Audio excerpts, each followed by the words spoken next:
Welcome, everyone, to Terrifying Facts of Bremen, where we uncover the darkest stories in European history.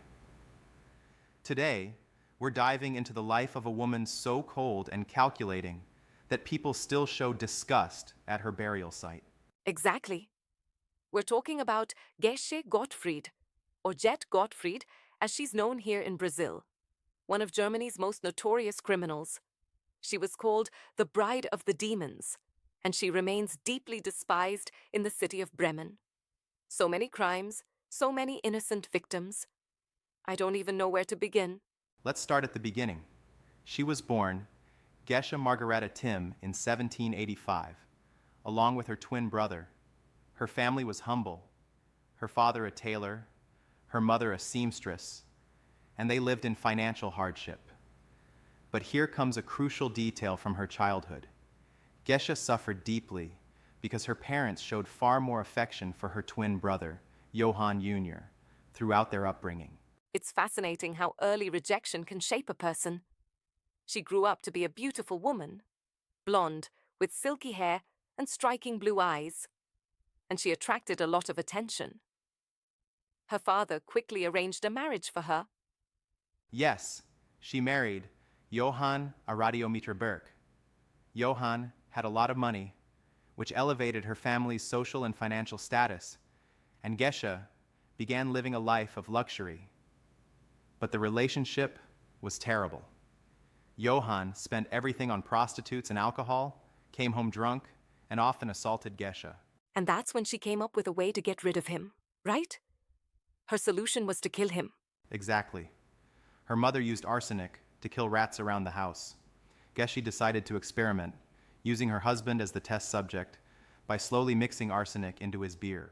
For those who don't know, arsenic is an almost tasteless, odorless metalloid, making it perfect for poisoning.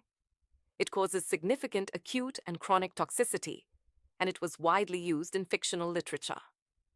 Shockingly, back then it was freely sold and used as pesticide, and even as a cosmetic. They stayed together for 8 years and had 3 children, Adelheid, Johanna, and Heinrich. The other 2 died shortly after birth. Johann died on October 1st, 1813. Gesche was just 28 years old and had made her first victim. However, he had squandered all the family's inheritance in brothels, leaving her with almost nothing. But she didn't stay alone for long. Soon after, Michael Christopher Fitk, a wealthy wine merchant, became interested in her. They began dating, and Gesche adopted the surname Gottfried. The issue was that Michael didn't want her children from the previous marriage living with them. And Gesche's solution? It wasn't to kill her boyfriend. It was to kill her own children. This is the point where her cold and calculated nature becomes undeniable. The child massacre began. Johanna, age 3, died on May 10th, 1815. 8 days later, Adelheid, age 6, died. 4 months later, she killed Heinrich, age 5. And it didn't stop there.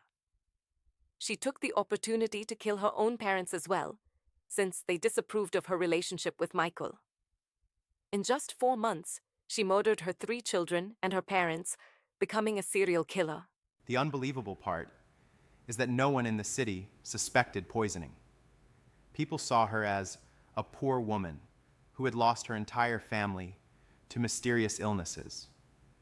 She was called the Angel of Bremen, the woman born into poverty who cared for her loved ones. They had no idea who she truly was.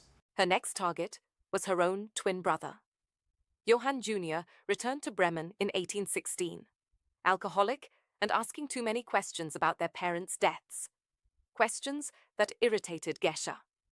She killed him on July 1st, 1816, before he could claim the small inheritance. His death was attributed to a venereal disease. With that, she had killed her entire family: mother, father, brother, husband, and 3 children. After that, she became pregnant, but didn't want to formalize her relationship with Michael Fitch immediately. Michael was growing distant and seemed to suspect she was a ruthless murderer. And he was right. Gesche began poisoning him. Her method is shocking. Unlike other serial killers who feel pleasure in dismemberment, she enjoyed long-term suffering. While poisoning him, she also cared for him, maintaining her image as the Angel of Bremen and receiving sympathy from everyone around her. Shortly before Michael died, she fulfilled his request. They got married. The marriage ensured she would inherit everything he owned. Michael died on July 5th, 1817. And the child she was expecting? Many say her cruelty reached its peak here. She killed the baby inside her womb by consuming food laced with arsenic. With Michael's inheritance, Gesche bought a house and rented out rooms, but financial struggles returned. She moved to the city of Stade in 1822, but later came back to Bremen completely bankrupt. And what was her solution for bankruptcy? Finding another husband. In 1823, she married Paul Zimmermann, but the marriage was extremely short-lived. Paul died in June 1823, and she received yet another inheritance. The serial killer was in full force, poisoning anyone in her way, including her friend, music teacher Anna Lucia Meyerholz, and her neighbor, Johann Rambo. In 1826, at age 41, her financial problems returned, and she needed a job.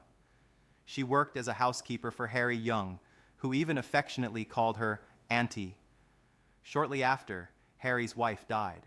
That's when people finally started to become suspicious, because everyone who got close to Gesche eventually died. Harry Young realized something was wrong when he found pieces of meat covered in a white powder. The explanation for the symptoms he had been feeling. That was the end of the line. Harry called a doctor to analyze the food.